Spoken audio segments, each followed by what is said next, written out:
Inaristo ng otoridad ang ilang lalaki at babae nang mauwi sa batuhan ng bote at tulakan ang sinagawang clearing operation sa Naya Road, Barangay San Antonio, Quezon City kahapon. Sinabi ni Atty. Jojo Cornejo, lahat ng apektado sa demolisyon ay mabibigyan ng tirahan sa nabanggit na housing project. Ang target po namin na units ay nasa 2,600. So sobra po siya dun sa talagang nakatira po dito sa NIA. Kumanap po na ng pag-uupahan pansamantala at magtulungan po kami para makabalik po sila agad within the period of 18 months.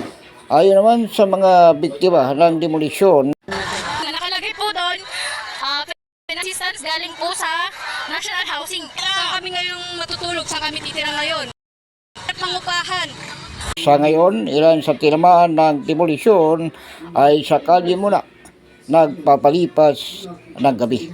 Ako si Edwin Moreno, The Observer News sa DWRB 103.9 News FM. Ikaw ang una.